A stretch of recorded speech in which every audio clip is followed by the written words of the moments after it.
हिमालय की तीर्थ यात्रा को जाने का मेरा कोई इरादा न था, लेकिन दिल की सच्ची प्यासी एक दिन मुझे उन कठिन पहाड़ी रास्तों की ओर खींच ले गई। बैसाख के महीने की कड़ी धूप में उत्तर पश्चिम भारत के रेल मार्ग से मैं निकल पड़ा। कितने ही शहर, कितने ही गांव पीछे छूट गए कितने ही छोटे बड़े तीर्थ, प्राचीन भारत की व्यापक संस्कृति के जीते जागते चिन्ह। अंत में मैं जा पहुंचा हरिद्वार।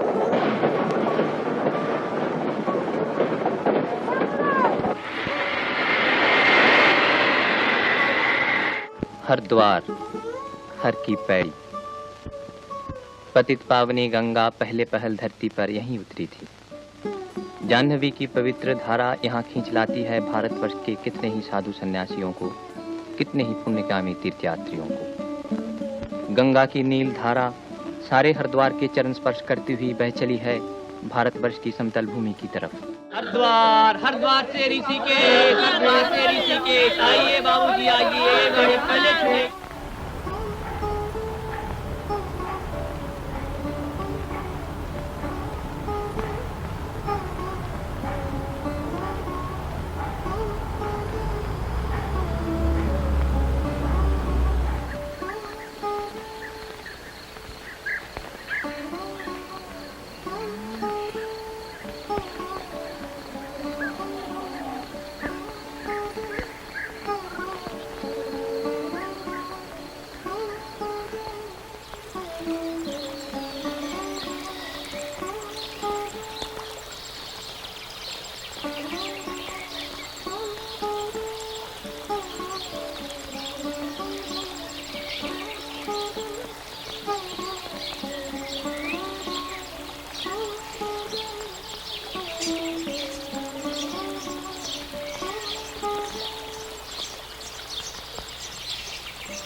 हम लोग देवप्रयाग जा पहुंचे।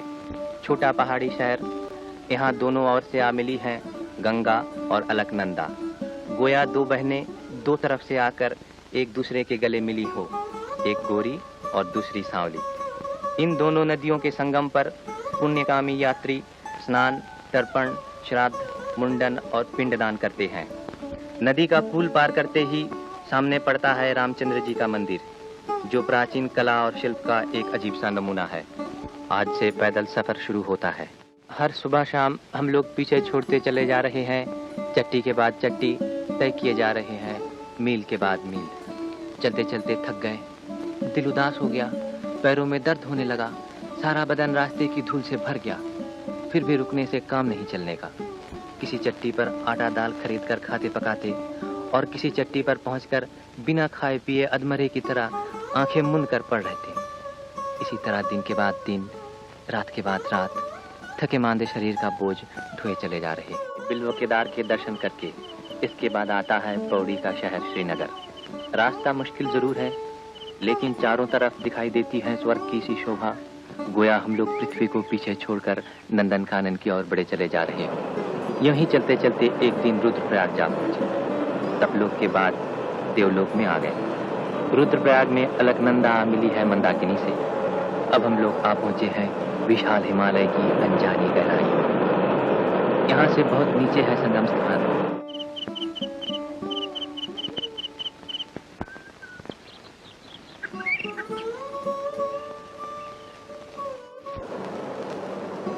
मंदाकिनी के किनारे किनारे चला गया है हमारा रास्ता। एक ही गंगा की अलग अलग धाराएं, कभी अलकनंदा, कभी मंदाकिनी। कहीं पर नदी उतर आई है ब्रह्मलोक से देवलोक को छूती हुई, बह चली है कहीं तपलोक से गुजरकर मृत्युलोक की तरफ। हम लोग भीरी चट्टी का पुल पार करके चल पड़े। आने जाने वालों की चहल पहल से आबाद रास्ता। सभी प्रदेशों और संप्रदायों के लोग, क्या गरीब क्या अमीर, एक ही राह पर चले जा रहे हैं। कहीं पर गर्मियों की सी कड़ी धूप और कहीं पर सर्दियों की सी बेपनाह ठंडक। चलते चलते हम लोग गुप्त काशी आ पहुंचे। यहाँ मंदिर में विराजमान है काशी के भगवान विश्वनाथ। भारत की तबाही की एक मनहूस घड़ी में विश्वनाथ की मूर्ति को यहाँ लाकर छुपा रखा गया था।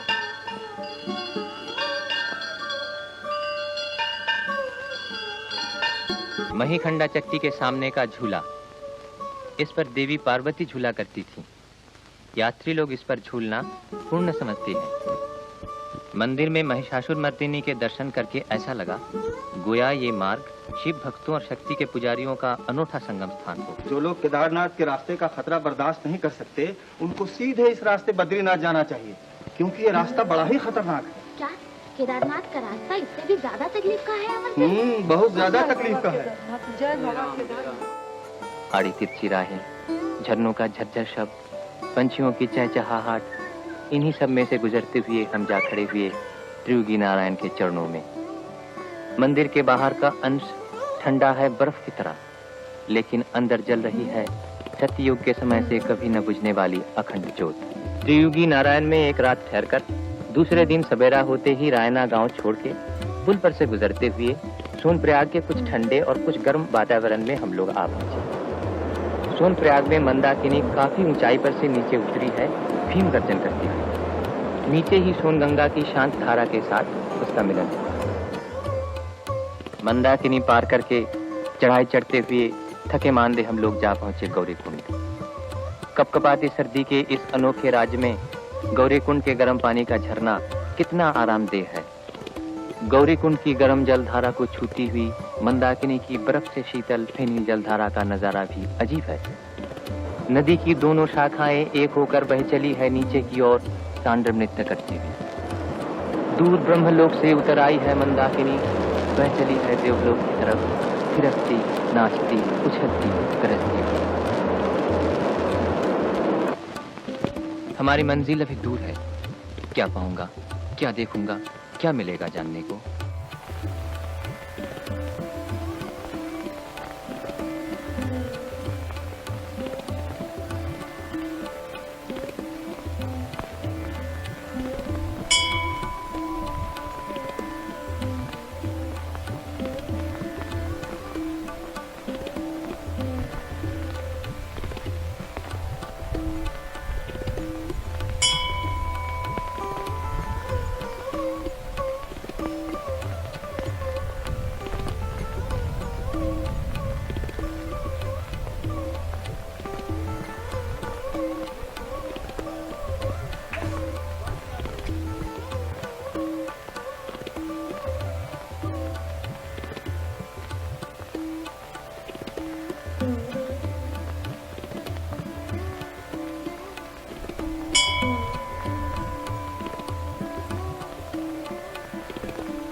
जगत गुरु शंकराचार्य की विशाल परिकल्पना का मूर्त रूप इसी मंदिर में दिखाई देता है। लेकिन इस उत्तर धाम में उनकी यह उज्जवल कीर्ति देखकर भी क्यों मेरी शंकाओं का समाधान नहीं। मन ही मन प्रश्न पर प्रश्न उठते ही चले जा रहे हैं। चल पड़ा केदारनाथ से, चल पड़ा बद्रीनाथ की ओर। लंबे लंबे चढ़ाइयाँ उतराइयाँ पार करके गहरे घने जंगलों को लांघ कर हमने प्रवेश किया काली मठ के मंदिर के आंगन में। शक्ति रूपिणी कालिका की किसी प्रकार की भी मूर्ति यहाँ दिखाई नहीं दी, केवल दिखाई दिया उनका शून्य आसन।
उल्लास में डूबे हुए मन ने मुझे स्थिर न रहने दिया। जिस मंजिल पर पहुंचकर दूसरों की यात्रा खत्म होती है, वहीं से मेरी यात्रा फिर शुरू हुई। मुझे जाना है उसी राह पर जिसे महाप्रस्थान की राह कहते हैं। बर्फ से ढके हुए रास्ते से मैं आगे बढ़ चला। नीचे बहा चला जा रहा है पिघली हुई बर्फ का प्रवाह।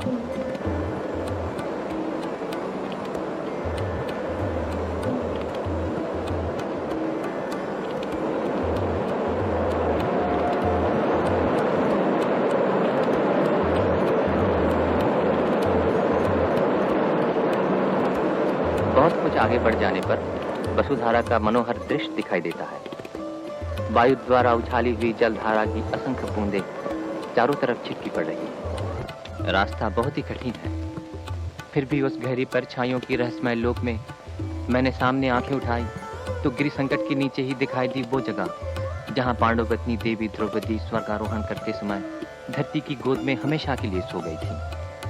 इस पवित्र लक्ष्मीबान के पुण्य क्षेत्र में पहुंचकर ऐसा जान पड़ा जैसे मेरी सारी सत्ता किसी गहरी चोट के दर्द से व्याकुल हो उठी हो। मैं फिर लौटा। उसके बाद समाप्त हुई। यहाँ 3 रातें बिताकर एक एक करके सभी लौट रहे हैं। वही पहले वाला रास्ता फिर आ गया। वही भयभीषणा धवल गंगा भयावनी चक्कर खाते हुए बही चली जा रही है। उसी के किनारे चला जा रहा है यात्री। सभी के चेहरे आनंद और उत्साह के तेज से चमक रहे हैं। फिर आ गया पांडुकेश्वर। कहते हैं इतिहास प्रसिद्ध चंद्रवंशी पांडु राजा यहीं निवास करते थे।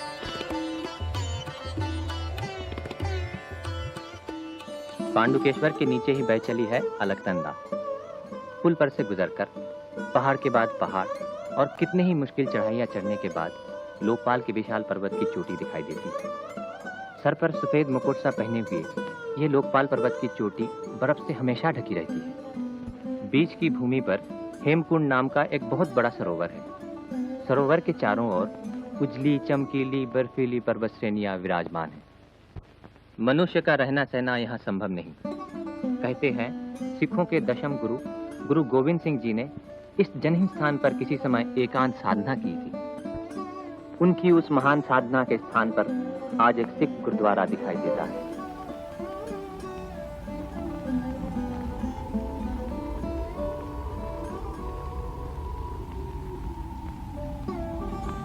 वहां से लौटने पर रास्ते में दिखाई देती है वो विशाल जलराशि जो हेमकुंड से निकलकर लक्ष्मण गंगा के नाम से अलकनंदा में आ मिली है।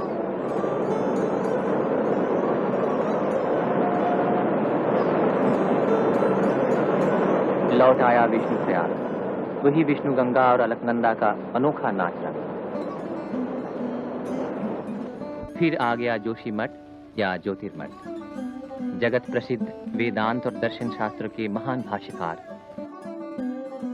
जगत पूज्य आचार्य शंकर ने इस मठ में अपनी महासाधना के श्री क्षेत्र की स्थापना की थी। उन्हीं की महासाधना से प्रेरित होकर भक्तों और सन्यासियों का दल आज भी यहाँ योग साधना किया करता है।